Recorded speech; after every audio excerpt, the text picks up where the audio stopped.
with Krishna in the role of a friend, we have the illusion of being equal to him. And he also accepts this illusion. This is a special condition of the Lord, which is called mugdha. Mugdha means that he forgets his actual position as the Supreme Personality of Godhead in order to enjoy the sweet taste of relationship with his devotees on an equal level or even on a subordinate level. For example, in parenthood, the devotee assumes the dominant role. Mother Yashoda or Nanda Maharaj or any of the elderly gopas or gopis in Vrindavan, they're like parents to Krishna. And he feels subordinate to them, and he really feels that way. It's not that he feels, well, yeah, I'm the Supreme Lord, I'm just going to act like a little baby. No, he really feels like a little baby. And he's really afraid of his mother being angry at him and stuff like that. So, Krishna accepts the role of an equal or subordinate even to his devotees in order to relish these pure tastes of transcendental ecstasy. Because not only do we relish them, he also relishes them. That's the actual goal of our devotional service, is to please Krishna, to help Krishna relish these different tastes. Like we're all relishing different tastes at every moment.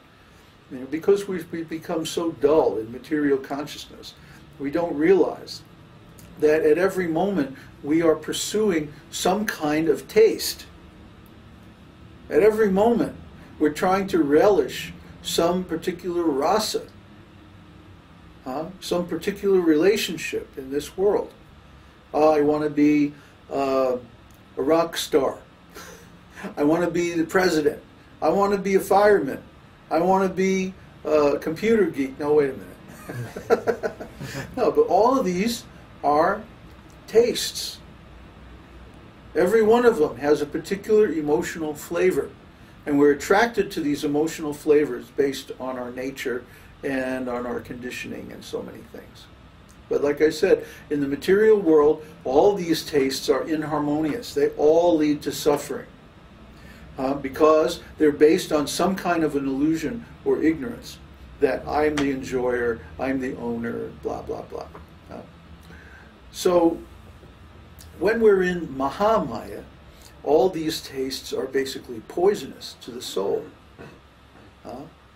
We feel like cut off from our real source of pleasure, and we're chasing it out through the senses, but we can never quite catch that taste.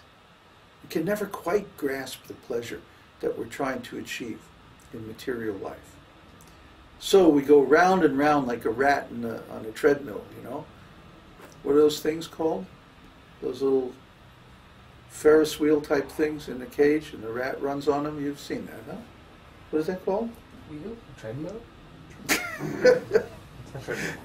Anyway, that kind of a thing is the way everybody in the material world is doing. They're running, but they're not really getting anywhere. They're not achieving their goal.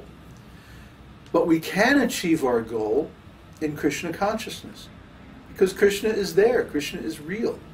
And our relationship with him is also real in the sense of Bhagavad Gita 2:16 that says things that really exist are eternal, and things that are temporary don't have real existence. The Buddhists call this madhyamaka, the middle path. They say that everything that exists in this material world is empty. What does that mean? It means it doesn't have real existence.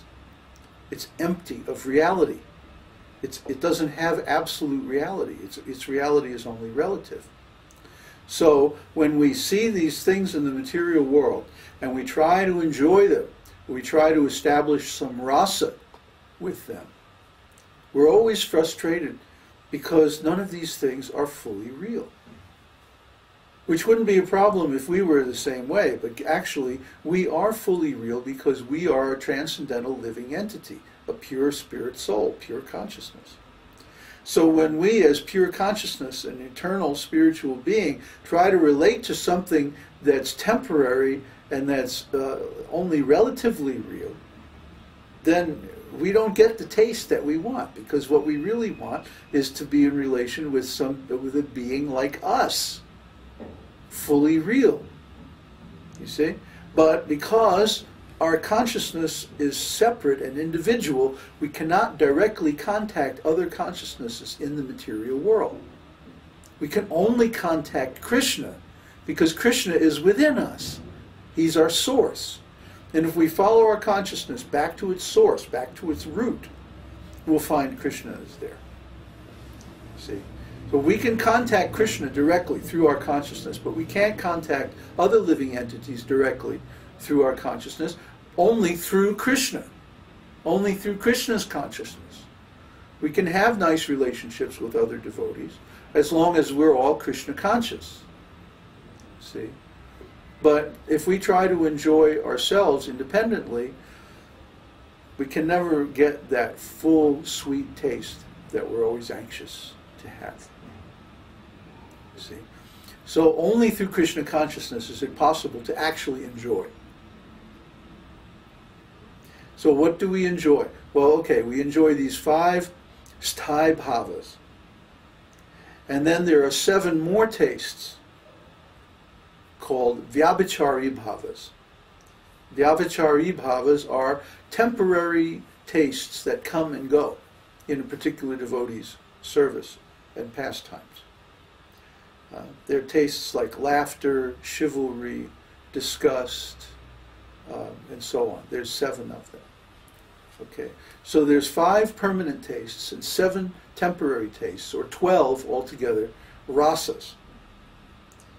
5 of them are sthāyi-bhāvas, or permanent flavors of devotional service. And the other 7 are temporary. They come and go, like waves on the ocean. And the different mixtures between the sthāyi-bhāva and the vyabhicārī-bhāvas are collectively called rasa, rasamrita, rasamrita sindhu, the ocean of the waves of the mellows of devotional service. You see? So one who can swim on this ocean, or one who can navigate on this ocean by means of some boat, then he can go in the spiritual world, and he can just wander eternally through all these wonderful pastimes and all of these unimaginable varieties of spiritual love. And Rupa Goswāmī here is giving us the boat. The boat is the ontology of rasa, the knowledge of rasa tattva, the truth of transcendental mellows.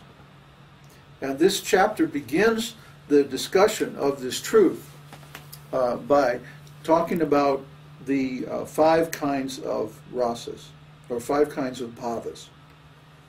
So these 5 topics, vibhāva, anubhāva, sāttvika-bhāva, vyabhicārī-bhāva, and sthāyi-bhāva. These 5 topics are the subjects of the second wave of Bhakti-rasāmr ta-sindhu. So actually these 5 subjects are discussed for the entire remainder of the book. So it's like the first wave tells us how to get to bhava. You have to get at least to the stage of anartha-nivritti. Anartha-nivritti is the stage of devotional service where all the unwanted or unnecessary activities and qualities are purified from the soul. And he becomes able to engage in pure devotional service. Up until that point, we're engaged in offensive devotional service. This is called kanishta adhikari. Kanishta adhikari, ka means with, and nishta means false. So devotional service that contains some fault, or some error, or some mistake, that's called kanishta. So the Kanishta Adhikari, Adhikari means one who is enabled or one who is authorized to perform devotional service. So the Kanishta Adhikari has some faults, and the Kanishta, he has some offensives. So the problem with the Kanishta Adhikari is that he does not have full knowledge of devotional service. He has not studied the Shastra. He has not mastered the philosophy. He has not understood the practice of devotional service properly. But when he gets to the point where he does understand it, then very quickly he comes to the Madhyama Adhikari. Madhyama means the middle. So the middle stage, in the middle stage, one understands what the actual process of devotional service is, and he very quickly attains the state of removal of all unwanted qualities, anartha nivritti. And after anartha nivritti,